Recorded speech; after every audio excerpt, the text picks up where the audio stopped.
Now, I'm just back at work after contracting COVID, so we want to talk a little bit about my experience with our 9 Health expert, Dr. Paul Coley.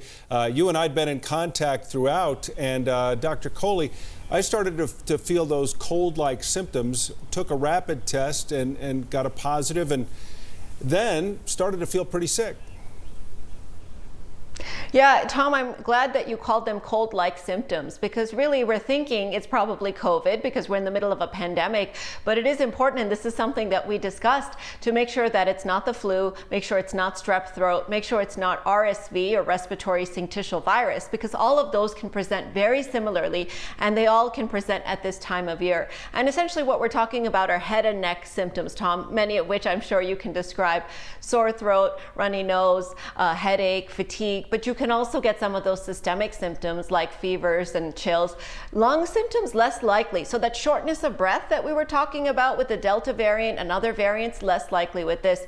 But Tom, you mentioned a positive test to me. I'm curious, did you take a rapid or a PCR? So I've been testing regularly with the PCR test at the drive-through locations, and because there's a delay there, I tested on that one day. The next day had some cold symptoms, so took a rapid test, which came back positive.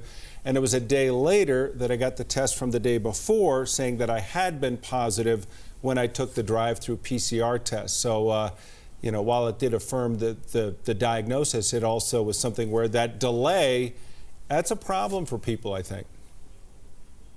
It really is, and I want to emphasize what you said, which is that you waited one day after your symptoms started to take the rapid, because a lot of people that take a rapid and get a negative think that they may not have COVID, but you don't stop there. You definitely want to follow up with a PCR to make sure it's not a false negative, because if you take it the first day you have your symptoms and you've been vaccinated, you have a pretty good chance that it might be a false negative, and if you had waited for that virus to build up for about a day or so, it may end up having turned out positive. So how long did you isolate, and what did you do when you first found out you were positive? Well, I assumed I'd be able to test out within 5 days, as the CDC has changed, but there's a company policy here that is a 10-day. So that eased things for me as far as making my decision. I was going to isolate for 10 days, and you commit to it. I was pretty sick immediately as far as the aches and the fever and things like that. Then felt better. But what I'm noticing now, and I'm talking with other people that I know who have experienced the same type of symptoms, is the lingering fatigue that you get if you do anything strenuous. If you exercise at all, you suddenly feel that bill come due. So I think it's something that while if you stay flatline, if you just go through your normal day, you don't really notice that you still may have those effects, but there are effects that are still lurking in there. So yeah, you make a lot of really good points here. So you definitely want to isolate right away as soon as you find out.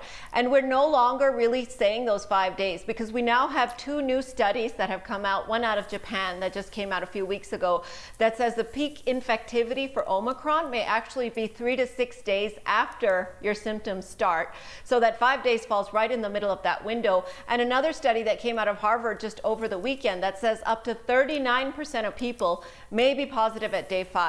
So I really hope that more people are either isolating for those entire 10 days or using a test to kind of come back to work. But Kim, I want to ask you, because you had an exposure, you sat right next to Tom when he potentially was shedding. So what did you do in the setting of that potential exposure? Well, first I'm going to give props to Tom, because he called me like ASAP and told me, and that was great. And I knew he was vaxxed and boosted, and both of us are.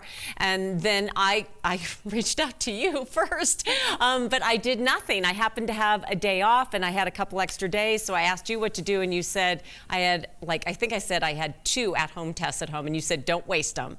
So I didn't waste them. I did nothing. I laid low. I waited to get the PCR test, so it was 5 days after I'd seen him, and it was negative. And so I felt better getting that, but it was kind of unnerving. I mean, I felt like, oh my gosh, what are the odds? And I don't know. It's a wicked game to play in your head. And I felt fine the whole time, but I kept thinking, doesn't mean I don't have it. Doesn't mean anything. You know, and I'm so glad you mentioned that, because one of the most important and responsible things we can do after an exposure is to keep ourselves isolated until that PCR comes out negative. But we know that the Omicron variant has 70 times as much virus in the nose than previous variants. So you're shedding it much more efficiently. And thankfully, maybe you guys weren't sitting close enough, or maybe the viral load wasn't high enough, but I'm so glad to hear that it all came out negative. Yeah. Well, so far so good, and it seems like it is obviously prevalent and it is still out there for many people, but we'll continue to try to give people the best advice we can with the help of Dr. Paul Coley. It's always good to see you. Thanks, Doctor.